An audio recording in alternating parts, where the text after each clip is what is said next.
1997년 잔혹했던 제주 관덕정 엽기 살인 사건. 영구 미제 사건으로 남은 엽기적인 살인의 미스터리. 1997년 8월 14일 한여름에 조용하던 제주도는 전대미문의 엽기적인 살인 사건으로 발칵 뒤집혔다. 제주시 관덕정 뒤편 옛 법원청사 철거공사 현장에서 끔찍하게 훼손된 여성의 시신이 발견된 것이다. 일명 관덕정 여인 살인 사건이라 불리는 이 사건은 2012년 8월 14일 공소시효가 만료되면서 27년이 지난 현재까지도 진범이 드러나지 않은 제주도의 대표적인 영구 미제 사건으로 남아있다. 이 사건은 잔혹한 범행 수법과 증거의 부재, 그리고 유령 용의자의 엇갈린 진술로 인해 여전히 풀리지 않는 미스터리로 회자되고 있다. 1. 사건 발생 및 피해자 확인. 1997년 8월 14일 오전 8시경 제주시 시내 관덕정 뒤편 옛 법원 건물 철거공사 현장에서 전라의 참혹한 모습으로 숨진 한 여성의 시신이 발견되면서 사건은 시작되었다. 사망한 고모 씨, 당시 32세는 제주시 삼도동에 소재한 피단란주점의 여종업원으로 밝혀졌다. 시신은 얼굴과 뒤통수, 목덜미 부근에 심하게 폭행당한 것으로 보이는 상처 외에도 유두가 도려지고 음부가 찢겨지는 등 참혹하게 훼손된 상태였다. 이는 단순한 살인을 넘어선 극도의 잔혹성을 보여주었다. 그러나 피해자는 사망한 고 씨뿐만이 아니었다. 경찰 조사 결과 사건 당일 고 씨는 영업을 마치고 단란주점의 여주인 현모 씨, 당시 49세와 함께 귀가하던 중에 변을 당한 것으로 밝혀졌다. 당시 현 씨 또한 정체불명의 괴한에게 습격을 당해 온몸이 피투성이가 되는 중상을 입고 혼절했으나 사건 직후 지나가던 행인에게 발견되어 다행히 목숨을 건질 수 있었다. 현 씨는 이 사건으로 왼쪽 눈을 실명하는 중상을 입었다. 반면 현 씨가 발견된 지점과 불과 35m 떨어진 방호벽으로 둘러싸인 철거 현장에 유기되었던 고 씨는 싸늘한 시신으로 변한 비에야 주위에 눈에 띄고 말았다. 사체 감정 결과 범행은 이날 새벽 3시 30분경에 이루어진 것으로 추정되었다. 워낙 늦은 시간인데다가 사건 발생 장소 또한 인적이 드문 철거공사 현장인지라 수사는 목격자 확보에서부터 난관에 부딪힐 수밖에 없었다. 애초 경찰은 잔인한 범행 수법으로 보아 치정이나 금전상의 원한관계 등에 의한 면식범의 범행으로 판단하고 고 씨의 주변 인물들을 상대로 탐문 수사에 들어왔다. 또한 사체가 엽기적으로 훼손된 점을 감안해 정신병자나 변태성욕자의 소행일 가능성도 배제하지 않았다.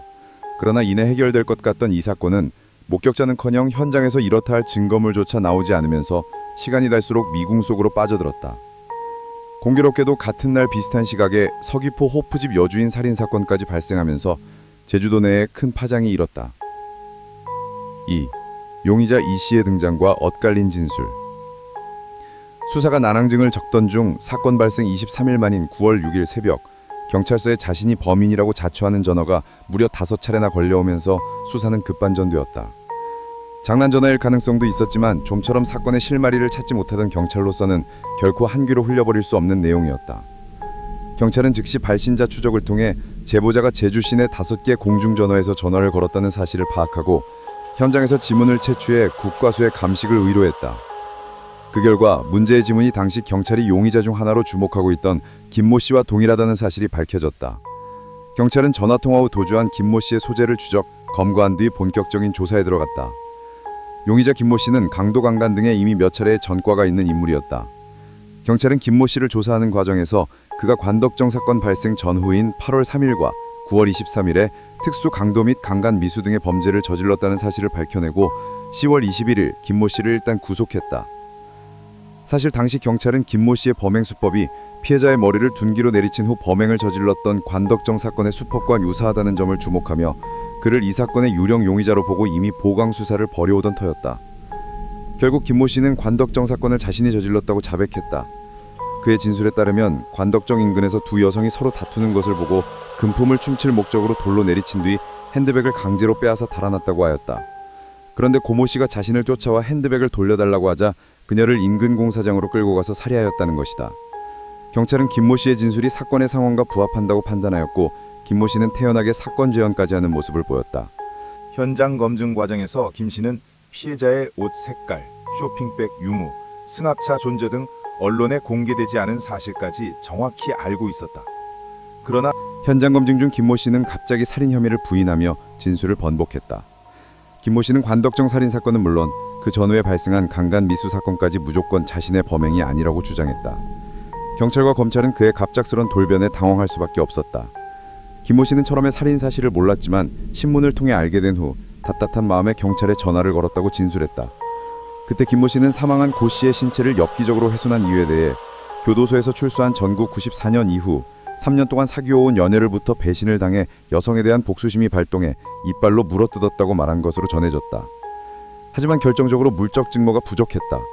현장에서 발견된 담배꽁초의 혈붕은 A형이었으나 용의자 김모 씨의 혈액형은 O형으로 일치하지 않았다. 결국 김모 씨는 관덕정 살인 사건에 대해서는 물적 증거 부족으로 기소되지 않고 강도강간 미수 혐의만으로 재판에 넘겨져 징역 8년형을 선고받았다. 관덕정 살인 사건은 다시 미궁 속으로 빠져들었다. 3. 사건에 대한 분석 및 또 다른 가능성. 어찌됐거나 관덕정 살인 사건은 피해자는 있지만 범인은 없는 찜찜한 사건으로 남은 셈이다. 경찰은 이 사건에 대해 최대한 말을 아끼고 있다. 다만 몇몇 수사 관계자들이 김 씨는 범인이 아니고서는 알 수 없는 당시의 상황 등을 상세히 진술하였는데 우리는 지금도 그가 범인이라고 확신한다고 밝힐 뿐이다. 관덕정 살인 사건이 언급될 때마다 미제 사건이라는 꼬리표가 붙는 것에 대해 한 수사 관계자는 법적 처벌은 우리 관할이 아니라 할 말이 없다. 하지만 잡지 못한 것과 법이 처벌을 못한 것은 엄연히 다르다는 말로 엄울함을 호소하였다. 전문가들은 이 사건의 의도는 처음에는 강도였으나 그 과정에서 잔혹한 살인으로 이어진 것으로 분석했다. 특히 시신을 끔찍하게 훼손한 점을 미뤄볼 때 범인이 이 사건 하나만으로 그치지 않고 연쇄살인의 시발점이 될 수 있다는 지적도 나왔다. 비록 제주도에서 이후 비슷한 유형의 사건은 발생하지 않았지만 안심할 수 없다는 의문은 여전히 남아있다. 용의자 김모 씨에 대해서는 범인일 가능성이 낮다는 게 일부 전문가들의 견해이다. 경찰은 그의 자백과 현장 지식임에도 불구하고 물적 증거의 불일치 때문에 법정에서 살인 혐의가 인정되지 않은 점을 들어 우리는 범인을 잡았다고 주장하지만 여러 정황을 고려할 때 김모 씨가 진범이 아닐 수 있다는 주장이 제기되었다. 사건 다음날 새벽 피 묻은 옷을 입고 택시를 탄 남자가 용담동에서 내렸다는 택시기사의 증언이 나왔다. 범행 당일 피해자 최종숙 씨의 휴대폰이 발신된 곳도 용담동이었다. 택시기사는 남자의 인상착의를 옅은 수염, 긴 얼굴, 이마주름이 특징이라고 상세히 기억하고 있었다. 그런데 이 인상착의는 용의자 김모 씨의 얼굴과는 확연히 다르다고 한다. 당시 40대였던 이 남성은 현재 50대 중반으로 추정되며 키 170, 갸름한 얼굴, 긴 코, 쌍꺼풀 없음, 각진 턱이 특징으로 묘사된다. 2012년 제주에서 발생한 다른 여성 피살사건의 범인이 잡혔을 때 일각에서는 그 범인이 관독정 사건과도 관련이 있는 것은 아닌지 의혹이 제기되기도 하였다. 시신 훼손 방식, 피해자의 물품을 보란듯이 버리고 간 점 등 유사점이 있어 연관성 조사의 필요성이 언급되었다. 하지만 공소시효 만료가 불과 2주 정도가 채 남지 않은 시점이었던 탓에 양자 간의 관련성은 끝내 밝혀지지 못하였고 결국 제주 관덕정 살인사건의 공소시효가 종료되어 영구 미제 사건으로 남게 되었다. 범인을 잡았으니 미제 사건이 아니다라는 경찰의 항변은 현재 자유의 몸이 된 당시 용의자 김모 씨와 송환과 묘하게 맞물려 제주도판 살인의 추억으로 남아있다. 1997년 서귀포 호프집 여주인 살인사건. 1997년 8월 14일 오전 7시 38분 제주특별자치도 서귀포시 서귀동에 위치한 한 호프집에서 여주인 강씨, 당시 39세가 잔혹하게 살해된 채 발견되는 사건이 발생했다. 강씨의 남편은 아내와 전락이 닿지 않는 바람에 불안한 마음에 직접 가게로 향했고 그곳에서 마주한 광경은 매우 참혹했다. 강씨는 알몸 상태의 시신으로 발견되었으며 머리는 여러 차례 둔기에 맞아 두개골이 함몰되어 있었고 음부는 예리한 흉기로 절단된 채 온몸에 수차례 칼에 찔리는 적이 남아있었다. 남편은 곧바로 경찰에 신고했다. 공교롭게도 같은 날 제주도 제주시 관덕정에서도 살인사건이 발생했고 두 사건의 발생 시차는 불과 20분 차이라고 알려져 있다.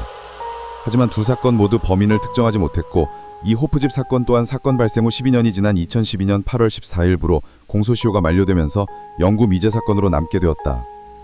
일각에서는 잔인한 범행수법으로 두 사건의 범인이 동일인일 가능성을 제기하기도 하지만 이는 사실상 불가능하다. 사건 장소가 각각 제주시와 서귀포시로 다르며 두 지역 내 이동시간은 최소 1시간 이상 걸린다. 아무리 서둘러도 20여 분 만에 이동해 두 범행을 저지르기는 현실적으로 불가능하며 단순한 시기상의 우연일 뿐이다. 위 사건으로 사망하신 고인분들의 명복을 빌며 유족 여러분께도 기쁜 애도와 위로의 마음을 전한다.